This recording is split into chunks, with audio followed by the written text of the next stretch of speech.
Ladies and gentlemen, welcome back to Cycle 2015. We have with us now one of our star alumni, a young man of whom I'm very proud and honored to call a friend, Fred Roeder, who is, I can't take credit for everything he's done. He was a significant achiever before he ever crossed my path. But we have done some great things afterwards. So Fred, why don't you go ahead and tell us your story and what's up now? Sure. So hello, everyone. I'm saying hi from Vienna, Austria at the moment. Probably similar to Lobo, I'm a lot of my time on the road, and today I'm in Austria. Tomorrow on the way to Ukraine to a free market conference. So maybe I'll just quickly introduce myself, and I will just switch to the presentation because now you've seen how I look with big headphones.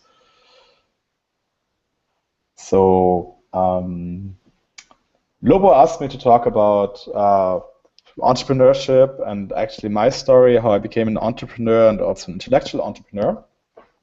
And I think the story I can tell you is a good case study of failing and succeeding and failing and succeeding. So I hope it's interesting for you, and feel always free to shoot me questions in between. I try to answer them. So I'm 28 years old. I'm German and also currently actually live in Berlin, Germany. I studied health economics a couple of years ago. I got an undergrad degree in health economics and healthcare management. And I'm currently Chief Financial Officer at Students for Liberty, but I'm also involved with a couple of entrepreneurial activities in the for-profit realm. And in order to show you a bit what I'm doing, I just want to tell you a bit my story for the last 5 to 6 years.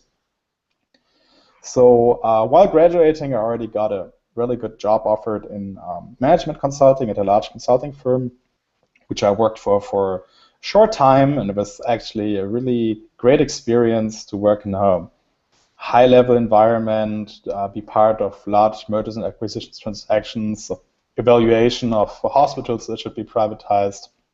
And I really loved it. I had great colleagues and a great job and great boss and a fairly good salary. But I always had ideas I wanted to realize, both in the world of business, but also in the world of liberty. And if you have a full-time job where someone else dictates you when you have to be in the office and how long you have to work on each day, it's really hard to pursue extracurricular activities or pursue your hobbies in a way you would like to pursue them. And I also had some challenges because I had some business development ideas, but I worked for a large multinational company, and as long as you're not at least head of business development, your ideas are usually rarely heard. And then in summer 2010, I attended Cycle in Lithuania at a beautiful campsite at a lake. And I got to meet Lobo and a couple of other great free marketeers, such as Tom Palmer, who I think spoke yesterday or the day before yesterday at Cycle. And I just realized how much entrepreneurial energy is in the ideas of liberty. And I attended a lot of these classes on how to become an entrepreneur, on entrepreneurship in general, on pursuing your own life and professional goals. And I think this was just a couple of days after Cycle where I really decided, okay, actually I should drop this job and start my own company and own career where I can really pursue my own dreams and ideas and not realize the ideas of someone else. So actually the first company I tried to start was one where I already raised the money. It was a healthcare provider company in Germany. And I already found an investor who wanted to put money into this.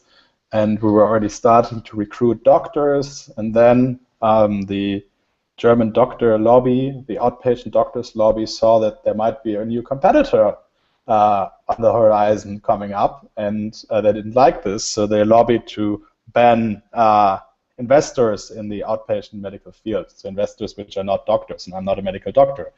So basically we had to shut down this business even before it really rolled out, which was kind of funny that, I was already a very convinced libertarian in theory, that I experienced in my first for-profit venture the power of lobbying and cronyism.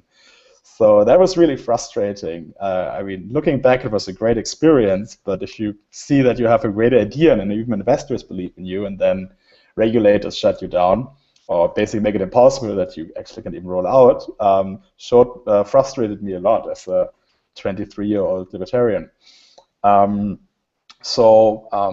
this experience, I really wanted to leave Germany and move to another country to start something there. And I didn't really know what to do, but just like an ad hoc decision, I decided to leave Germany and move to Lithuania. I think that was in fall 2010. And I just knew that they're like in Lithuania who I liked, and I thought maybe that's like a good place to start something. At the same time, in the 2008, 2009, 2010, the recession on back then the crisis was really big in Lithuania. It was usually when all expats left the country, and I was moving there. It was very anti-cyclical. But at the same time, the apartment market was also really good for someone who just wanted to rent something. So I decided to move to Lithuania, and I started a consulting firm, which I tried to corner around along these questions I basically present you now. And first of all, I asked myself, what is my competitive advantage? Okay, how can I sell services? I mean, I just basically more or less out of college, just very little work experience, a professional experience. But I knew a lot about how to evaluate the prices of government-owned hospitals, which are going to be privatized. And I knew that there are not many people, especially in Eastern Europe, which know this, because most Eastern European countries, at least back then, did not have degrees such as health economics or hospital management. So I thought, okay, probably I can try to sell these services to investors who want to invest in post-communist countries. I also knew a fair amount of the situation of post-communist countries and their transition, often painful transition from planned economy to market economics. And since I knew that there's not much competition, I thought, okay, maybe this is like actually an advantage I can utilize. But this knowledge about hospital privatization, or maybe I can utilize it in small markets where big consulting firms are not even interested in having like a specialist or a practice on healthcare privatization. And the interesting thing for small markets was also that, or like especially Eastern European markets, that was way cheaper for me to live in a country such as Lithuania compared to Germany, because I had only very little savings, and I didn't know when I'm going to have my first client who's actually going to pay a bill. So by that, I basically found my niche with healthcare privatization in post-communist countries, and that's nice. But selling consulting services is really hard. You need to convince someone that this person should pay you money so that you can tell the person something. And especially at the beginning, it's really hard because no one really endorses you, and you don't have really a brand. So what I did, and that's just a case study on how you can build up your brand, is that I first set up a website. It looked like this, where I just try to, put some information in. Maybe someone finds me on Google. But then I also started writing studies. I set up a business intelligence website, which is actually for free. All the competitors charged for information on healthcare privatization, general healthcare reforms in Eastern Europe. But I wanted that people first just find me by reading some teasers on what's happening in the industry. And I also started to give interviews. This, for instance, was a TV interview on Canadian TV a bit later, where I talked about the experience in Germany with privatizing hospitals. And kind of building up this brand really helped me to get first clients, because people heard about me and were interested in engaging me in consulting projects. So actually, I was pretty lucky. I think after 6 weeks or 8 weeks, I had my first client, which was really good. It feels good when your first invoice gets paid, because I really needed that money to be able to pay my rent the next month. And later on, we also started co-publishing books. So writing more in newspapers, giving interviews, even if you don't get directly paid for these things, which is usually the case that you don't get paid for TV interviews if you're not a superstar. And usually you need to pay people to read your books. but it really helps you to build up your brand. And before I want to continue with my professional career, I just want to talk a bit about what I did at the same time, because I loved the ideas of liberty as well, and I didn't just want to go into private sector without trying also to shape the world of ideas. And for a couple of years, I was thinking about starting something in Europe, like a pan-European libertarian student movement. And I saw that in the US, there's this organization called Students for Liberty, which did great work, was really inspiring. And I talked to a couple of people, probably starting from 2008, about starting something like Students for Liberty in Europe. But it happened to be at the end of 2010, when I was already not in college anymore, that I found two people who also were really interested and passionate about starting Students for Liberty in Europe. And by then, we also convinced Students for Liberty in the US to go international. So I had this dilemma. I was like, okay, I'm currently building up a consulting firm. I'm busy. I don't have time to do student stuff anymore. I'm not a student anymore. But then I also knew that this project has to be done. We need to have pan-European movement, young libertarians who are not interested in party politics, but really want to promote the ideas of liberty, of free markets, and free people, individual liberties.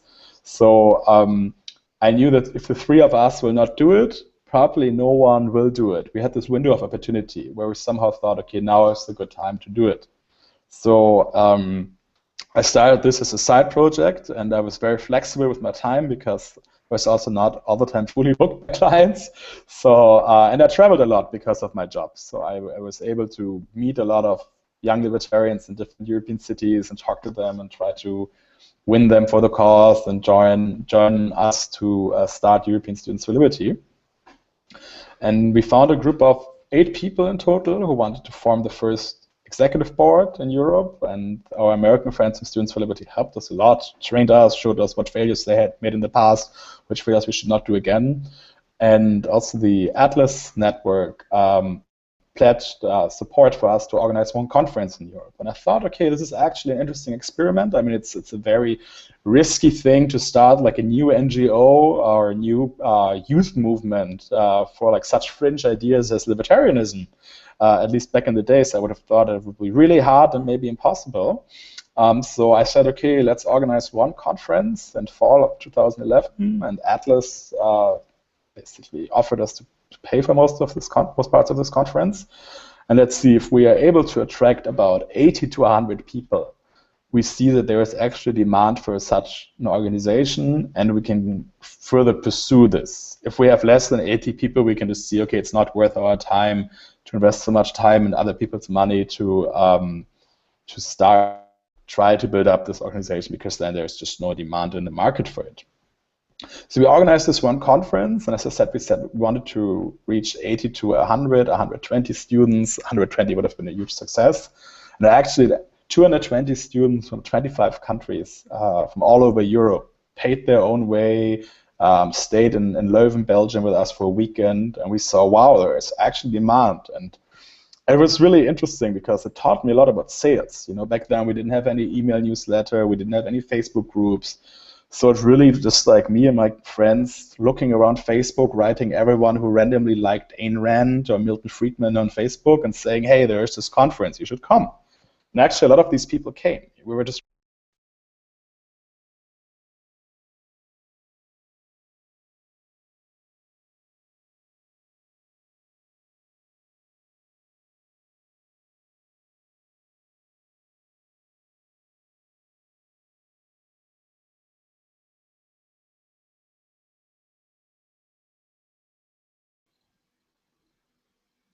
I'm going to jump in here because we seem to have lost our connection to Fred.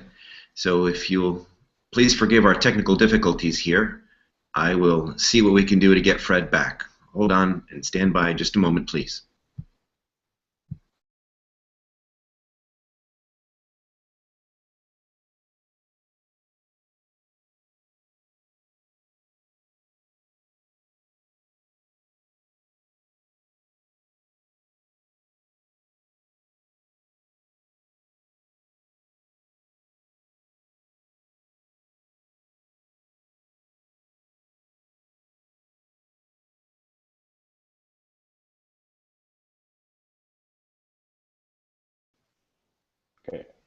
I think I'm back. I'm sorry about losing connection. Um, Yes, you're back. okay, what was the last thing you heard from me? I'm sorry. You were, I think, about halfway through that slide.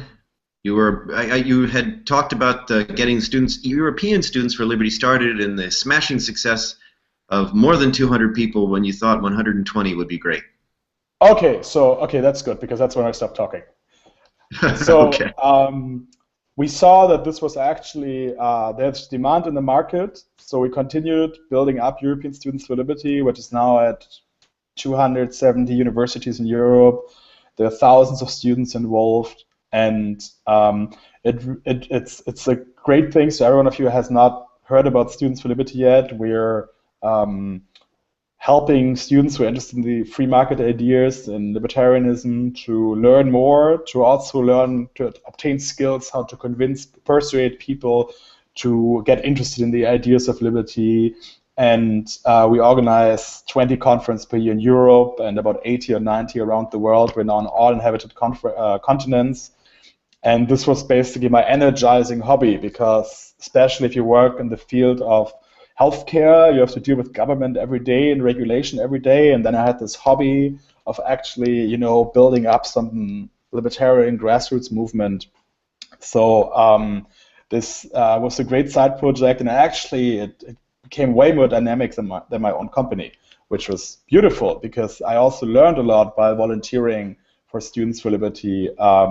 What failures you can make, how you deal with people in your team with different characters, and how you can actually scale up operations.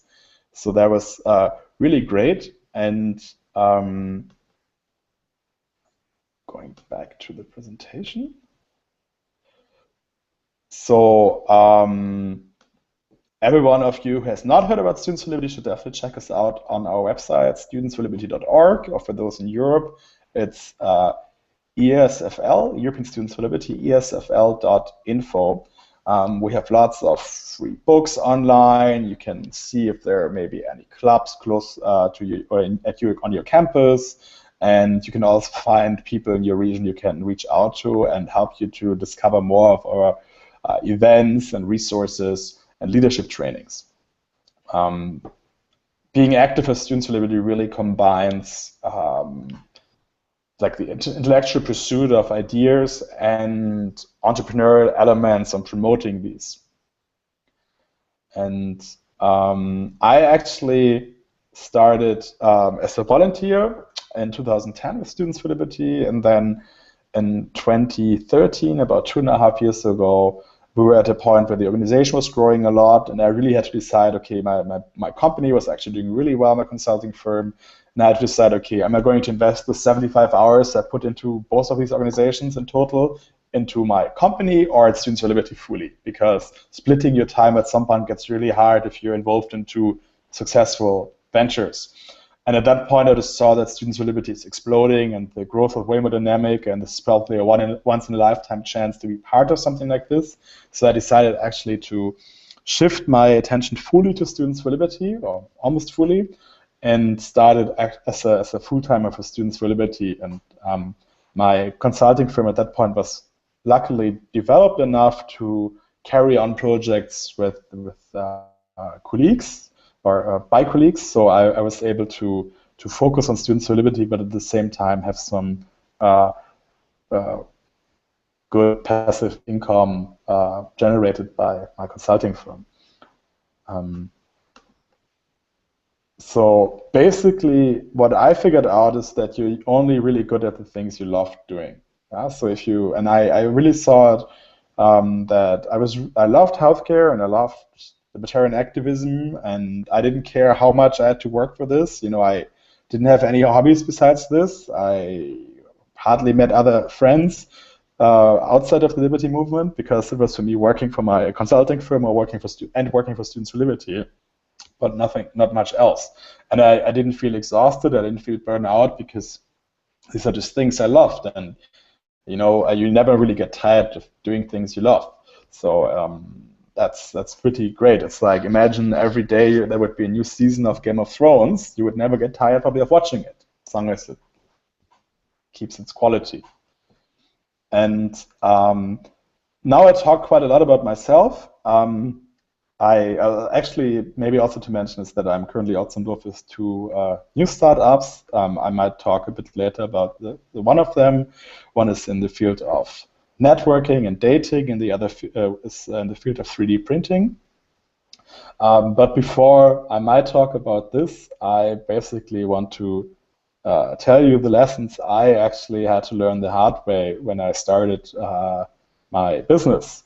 So it's really hard to start a business. And the most worrisome or the most troubling part of it, in my opinion, was actually that you have this omnipresent uncertainty, especially at the beginning, before you have your first clients, before the first money comes in. You go to bed every evening and you don't know how to pay for the bills the next month, especially if you don't have much savings. And you also wake up in the morning and you don't really know how to pay the bills. So, and this is something no one really teaches you at school. And I mean, as long as you don't have like entrepreneurs or self-employed people in your family, or maybe artists, you also don't really know this from your environment around you or from the ecosystem you grew up. And that was something really worrisome to me, that I never really knew like how to deal with this uncertainty. And it was then there are like days where you close a deal and it looks that you get lots of money, and then the next day the deal falls apart, or you make a lot of money in January and then you think, okay, it's going great now, and you finally made it, you're on the way to become a millionaire, and then February, March, April, May, June, July, no cash comes in. And you're suddenly starting to dry out. Because when the money came in January, you thought, okay, of course it will go on like this, and you start spending, and then you basically wake up with a big financial hangover, maybe mid of March. So I figured out that it was really hard for me to find an equilibrium on between the very good and very bad days. And something I also really had to learn is, you only made the money if the money and the cash is on your bank account. So don't spend money you have not received yet, even though if it looks that you will receive it. And don't celebrate victories you have not brought home yet. So even a signed contract doesn't mean that you will get the money. And these are also things you don't really learn at school, you don't learn at university. Most parents or friends don't tell you this, and it's just something to keep in mind. We tend to glorify entrepreneurship, and I think it's a great thing, and being an entrepreneur is a fantastic thing, but you might not be upset about your boss every day when you walk home, and you might not be annoyed by your coworkers or the dark office you have to work in, but there are other things which emotionally challenge you as an entrepreneur, and I think uncertainty is the biggest thing. One can also enjoy it, but I just think that it's something which is really hard to cope with, and it's easy to get overly excited or overly demotivated. And I think it really helps you to find mentors and friends who are also entrepreneurs to kind of exchange these feelings, because it's really hard to tell this to people who are payroll salary employees, cannot even be fired because they might be tenure professor or something like this. They don't understand this uncertainty. And it's also really demotivating, especially if you're in sales, and consulting is mainly sales. You will hear, like, selling means a lot of no's. You will hear a lot of no's from people before someone says yes, or even before someone says maybe. And if you have 3 meetings per day, 10 days in a row, and you only heard no's, you still kind of need to motivate yourself to try it the 21st and 22nd day until you hit success. So this is just something, again, no one really teaches you. And another thing is that, especially at the beginning, I always thought very big. I have this great idea, I just need to raise 5 or 10 million for this, and then we can build it up, and I'm going to be a billionaire. And that is something I think one can do better. So actually these days I say don't think too big, or you might think big, but start very small and start with an experiment. So I just told you about back in the days with European Students for Liberty, we basically experimented with this one conference. Let's see if this works out. If yes, we can invest more of our time and other people's like supporters' money into this. This is probably what Eric Ries calls the minimum viable product. Yeah, build something small just to demonstrate that you have a product and see how people react to this product or service. So imagine you want to build a new operating system. You want to compete with macOS and Windows. It might make sense not to build in all features at the very beginning, but just a very simple platform which can be used for certain things and see what people think about this. Because if you say, okay, you want to first develop something for 3 years and then bring it to the market, you don't know what happens in 3 years. Developing something for 3 years, the market might be totally disrupted. It might be that in 3 years no one actually uses operating systems anymore because we have, I don't know, just like some brain implants which control all our tech devices. So try to, invest not too much time into like a minimum viable product, launch it, and see how people react. If people say, well, this is total crap, then you might want to ask them, why do you think so? And then they will tell you why. And this helps you to get feedback from people. And then you should also be eager to pivot, to change your strategy, maybe even change your product entirely, or ask yourself, okay, what are we actually good at? And how can we use this skill in another way to make money?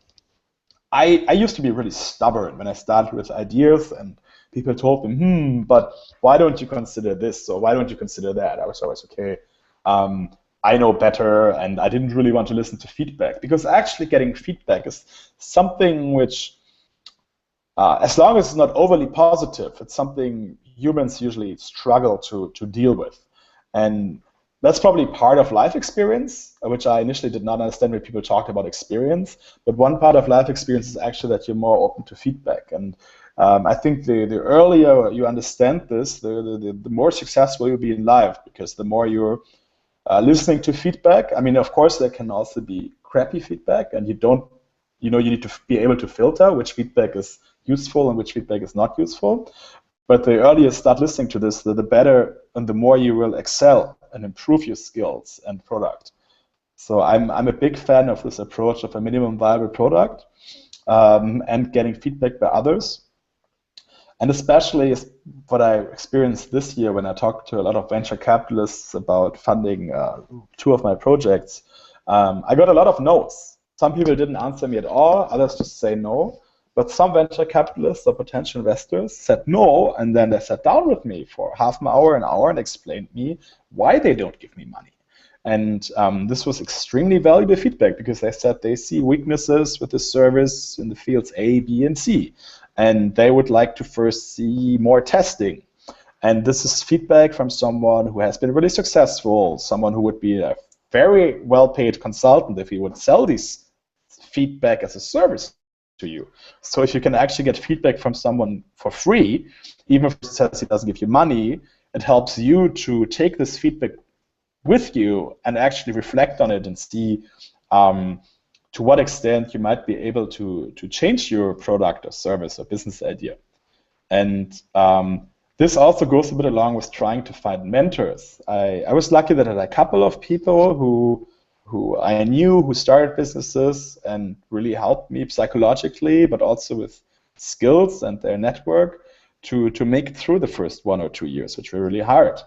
And I think mentoring is, again, it's psychological support, but it's also guidance. Oh, maybe you should read this book, and maybe you should, improve your skills in, I don't know, written Russian or written English, or giving interviews in another language, or learning some coding, trying to understand some tech aspects more. And so there's a couple of preliminary takeaways. I would like to say that I was really happy that I finished my degree at university and that I did not drop out of school to start something, even though I had also business ideas while I was at school. because not everyone is a Mark Zuckerberg, Steve Jobs, or Bill Gates who hit big with their first idea and become billionaires. Um, even most successful entrepreneurs failed many times before they succeeded. And the question is always, how often can you fail until you run out of money? And a degree is some sort of life insurance for entrepreneurs. It really helps you, or it makes it way easier for you to get a good job if you fail, because sometimes you just need to survive, and sometimes you need to take a payroll job because you need to support yourself or your family. And if you failed with your business idea, that's nothing bad. Failing is something we should actually appreciate more in society, and we should not blame people for being an entrepreneur when bankrupt or failed with his business, because at least this person tried.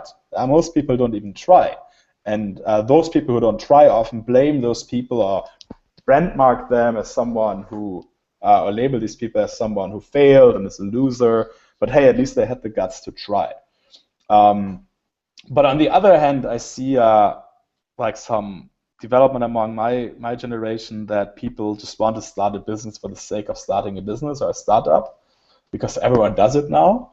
I think that's a bit naive. You should really have a good idea, and you should discuss your idea with many people before you actually decide to leave your job, start your company. You might first just work on weekends on a good business plan, discuss it with other people, see if you can actually make it maybe into a startup incubator or accelerator. These are often companies which get a certain amount of equity from your startup and help you through a guided process for 10 to 16 weeks usually to really incubate your business, get you in touch with investors and potential business partners.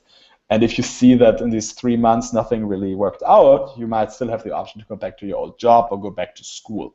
If you have a 3 months experiment, that's something which doesn't destroy your life. And back in the days, if I would have known this, actually, probably I would have rather tried something like this, taking basically leave from my job for 3 months and go into some accelerator. Back then, I was not really aware of this entire startup ecosystem as much as I'm now, but there's great infrastructure for this. And you just have to Google accelerator, startup incubator, and then the name of the city you live in or the name of the city you want to work in, if it's Berlin or Vilnius or Stockholm or Kiev or Odessa, Tallinn, whatever. These are all great startup hubs, and you find these institutions, which are, I think, really great, because you can also really bounce off your ideas while you're in such a program. And some other takeaways is that it might actually make sense that you compose a team if you want to start a company. I mean, I started as a sole fighter, mercenary somewhere in Eastern Europe. But especially if you want to start a tech company or something more complicated, find some good partners. And don't look for people who have the same skills as you, but have people who complement your skills. So if you're an introvert programmer, you might want to look for the extrovert salesperson.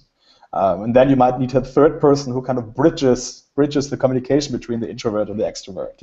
So that's actually really important. That's something investors also really look at. And the next thing is, before you start your business, you might really want to develop a pitch. You want to go through questions such as, which problem actually do you want to solve with your business idea? Is there a problem in the world that needs to be solved? Because that's something investors will ask you. What's the problem? Because at the end, customers only come to you if they have a problem and you can solve it. Facebook, for instance, they connect people. Prior to Facebook, it was really hard to keep in touch with friends who live in other cities or even other countries and share pictures with them, or even your family. That's the problems Facebook solved.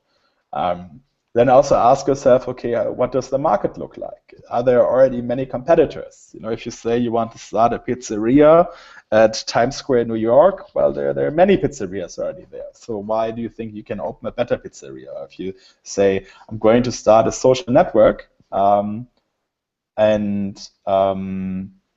you want to connect people all over the world, yeah, well, there has been MySpace, there's Facebook. Even Google failed with Google Plus because the network effects of a network you often cause that people only want to use one network, or maximum two if you can watch on the second one some streamed movies, such as in Kontakte. So just really ask yourself, okay, what does the market look like? And also, how many customers can you actually get? Best case and worst case. How much?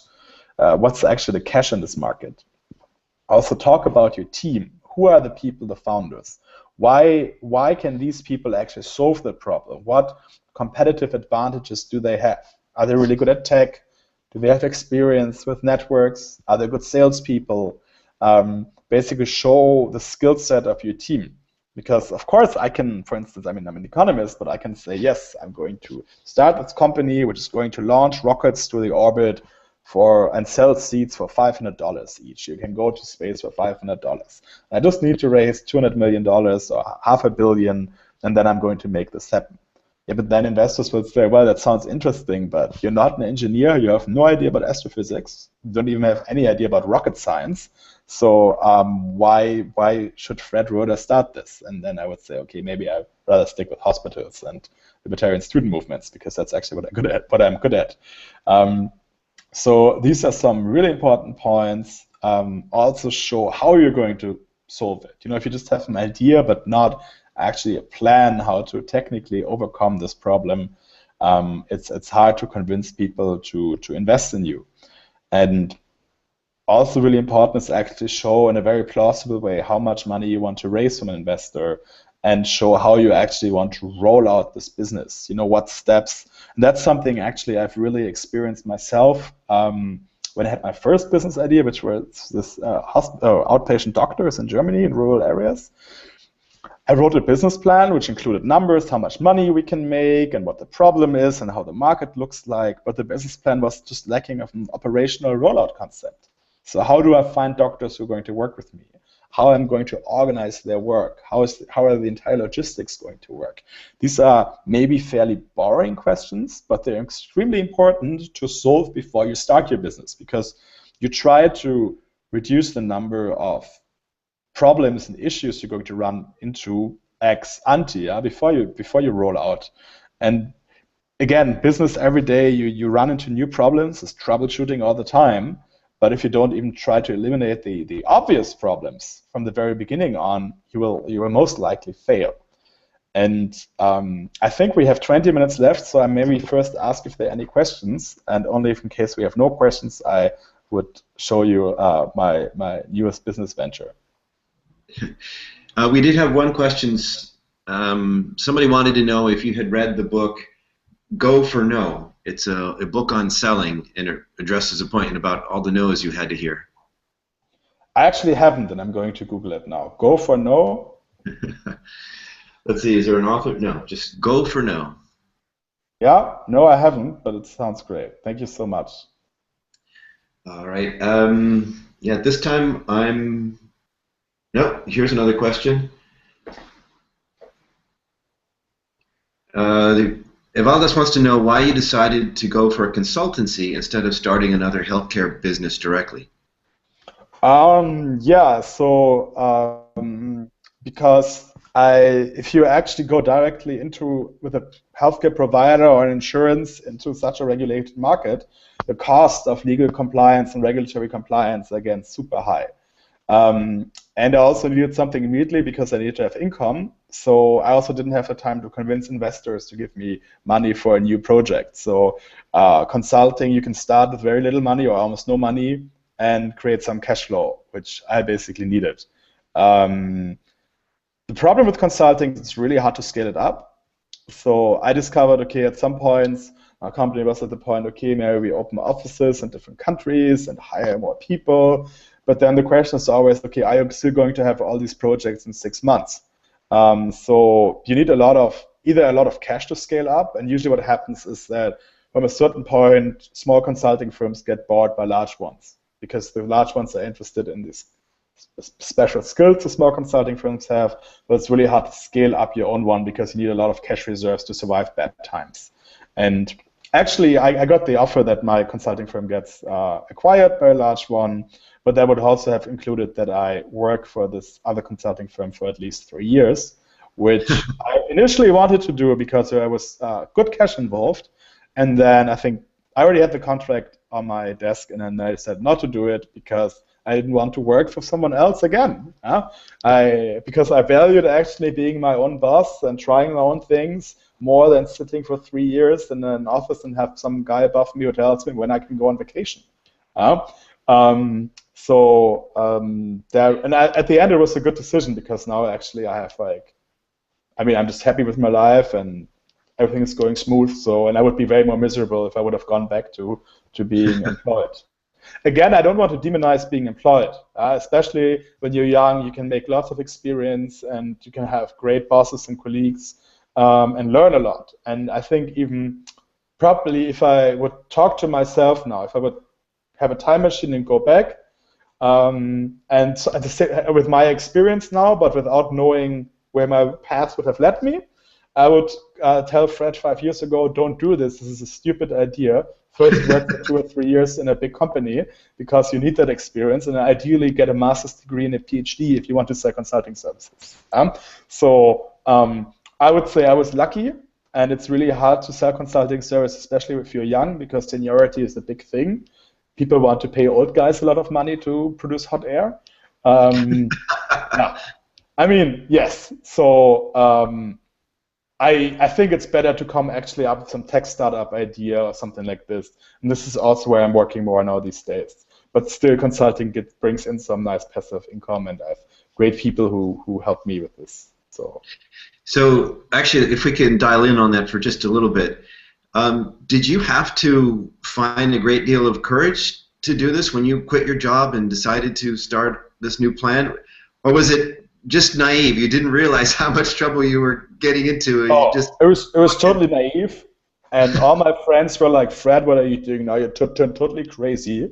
You go to this weird libertarian sectarian seminar and you come back and act like a crazy guy. Yeah, it was really irrational, and I would be way more careful these days. Again, I was lucky, but I would not glorify my story. It's just like, it can go out well, but you can also fail. And I mean, I always had this life insurance that I had a degree, and I knew I can get a good job if I fail. So that was what kept me going on. And that's why I tell everyone, hey, get at least a degree, because 95% likelihood you're going to fail, and then you need to feed yourself. Especially if you don't want to rely on the welfare state and on food vouchers, food stamps, you might want to get a job. And there are better jobs for smart people than waiting tables. Well, even I, when I talked about Business 101, if you remember, I said when you're young and you have more time than money, it makes sense to trade some of that time for money, which is what it means to get a job. You sell some of your time, you get money, and it's a good way to start accumulating capital and experience and so on. And then later on, when you have more money than time, that's when you start paying other people to do things lower on the value scale, so you can focus on the things that you do that add more value and create more money going forward. Absolutely, that's economic thinking. I mean, you need to figure out how much worth every hour of your life is. We got to thank you here for an honest answer to that question about your plunge into the cold waters. And I think if you want to talk about your new venture, we have a little bit of time to do that. But I want to stress one point, though, because I don't want people to be too discouraged about new ventures. Yes. And I will say, I think there are numerous studies that show all the different pitfalls, and it was very good of you to list some of the things that people need to watch out for. The number one cause of failure for new ventures, not just IT startups, but new ventures in general, is undercapitalized. I mean, often the idea really is good, or it could work if the government didn't come and change the law on you, as happened to you. But if you don't have the capitalization to endure the skinny months between the fat months, like you talked about, you get your first big check, you think, oh, we're great, we're successful, and then no sales, no sales, no sales, no sales. If you don't have the capital to see it through, your plan might have worked, but you're still out of business. Right. I think that's a really good point. So I think there are a couple of ways how you can kind of try to cope with this, especially if you don't have much money. So the first thing is try to keep your fixed cost as low as possible. I mean, that's one of the reasons why I moved to Lithuania, because it was way cheaper than living in Germany. The other thing is, why it's great to start a business when you're young, because usually you don't have kids. You don't have a mortgage to pay, you don't have high health insurance premiums to pay, so you can live off a really small amount of money per month, because you don't need to provide other people, hopefully not, and you don't need to pay like monthly mortgage checks. So that's definitely something which helps. And then also it helps really to professionalize the way how you pitch your project and be aware of venture capitalists and incubators, accelerators, or private investors. And I think that's also great with Cycle, for instance. In the past, I've seen people pitching projects and relearning how to improve their skills in that field. And I mean, currently we live like in times of negative interest rates. So there's lots of money out there because the Fed and the ECB are printing lots of money every day. And the venture capital market is just, and also seed funds are just full of money and they're just looking for good ideas. And I mean, I know a lot of businesses which are just basically, they know that they're going to get VC, if they venture capital, if they have a good presentation, and they know they're going to burn it off the next 2 years and then go and get an MBA because there's so much money out there at the moment. So it's more just presentation. I see a lot of tech people who are really smart guys, but they go to a pitch and then they actually don't win the pitch because they are these MBA business school guys who wear nice suits and know how to give a presentation. At the end, they get the money. So even though they don't even have a real idea, they just say, we're doing some e-commerce. Now we're going to sell something random, lanyards. There's no specific site for e-commerce lanyards. This is probably going to work. We just need $5 million of VC. So probably one good way to kind of bridge this is also for a techie team. If you're a great developer somewhere in Eastern Europe, look for some MBA-like minded guy who can actually present the ideas and help you to get everything into business language. Because usually the guys who sit on the money speak the business language and rather rarely the tech language. We have another question on the difficulties and the hurdles, and how do you mentally handle the setbacks? Is it just your personality, or is there anything that you can share that other people can do? It's really hard, and it helps when you're busy. Just try to channel this negative energy or funnel it back into your work and try to excel. See it like as a boxing match. If he punches you hard, you want to punch him harder.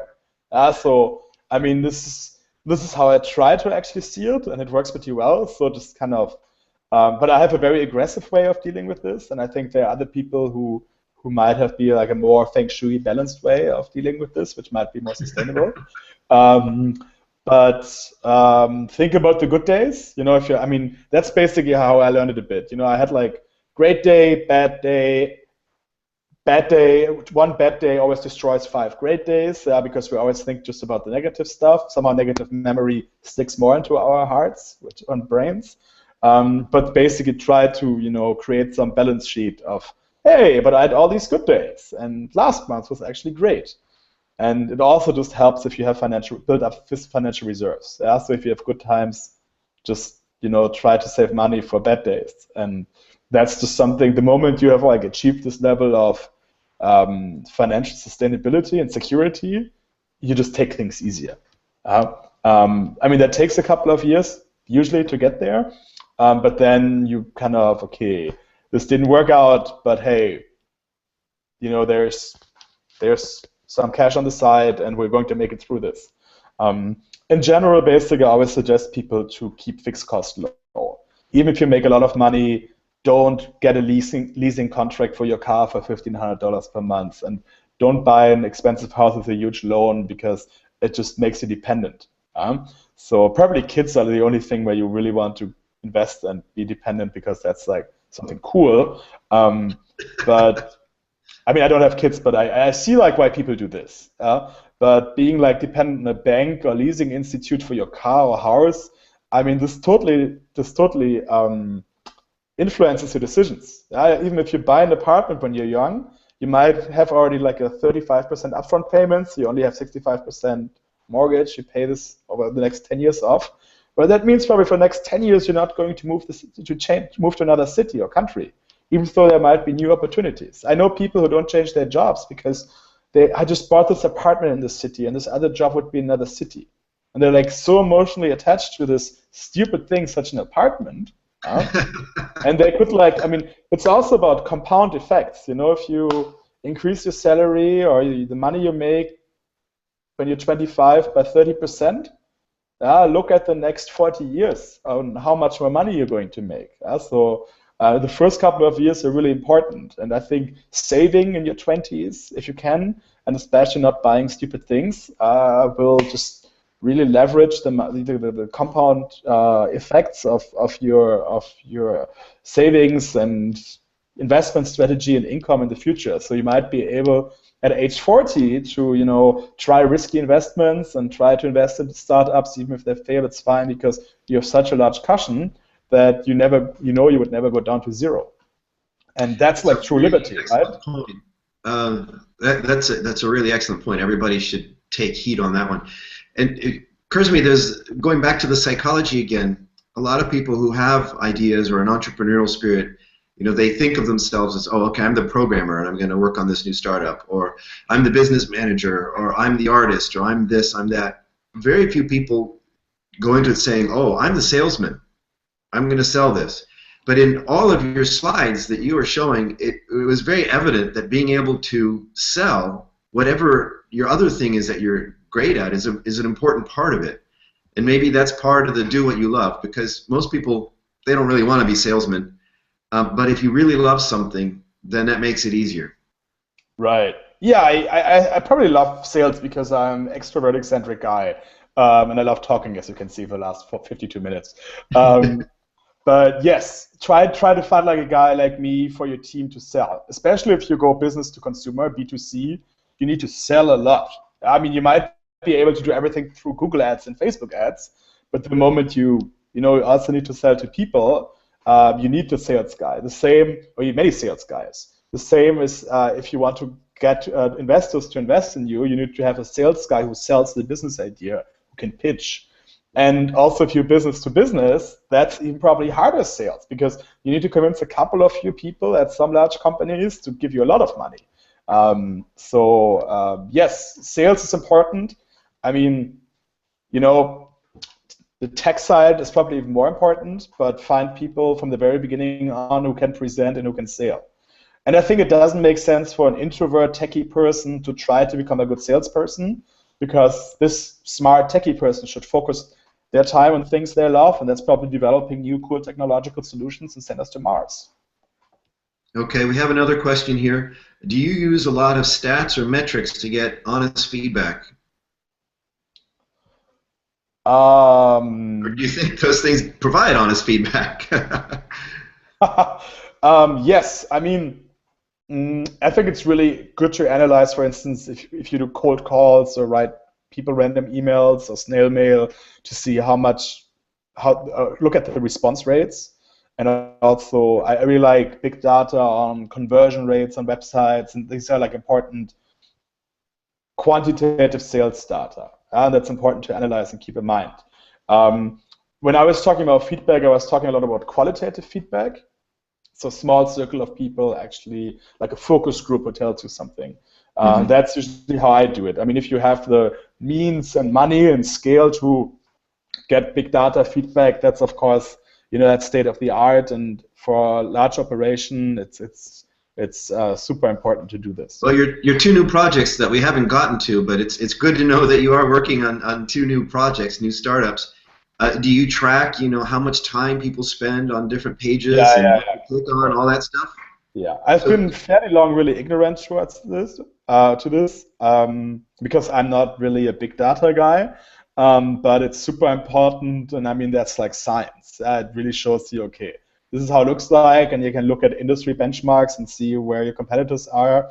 So tracking conversion rates, how much money you need to spend to acquire a new customer. This is especially in B2C really important to see, okay. And then also lifetime value of each customer. So even if you need to spend $200 to get the customer to spend $100 in the first year, if this customer will retain for the next 20 years, it means that you get $20,000 out of this $200 investment, which is great. If this person cancels their subscription after half a year, you only got $50 out of $200 investment. That's bad. So we're going to need to wrap up here in a minute so we can get ready for the next talk. But we have another question, or combined question, and that is, do you have a mentor, or are you mentoring anyone? Both.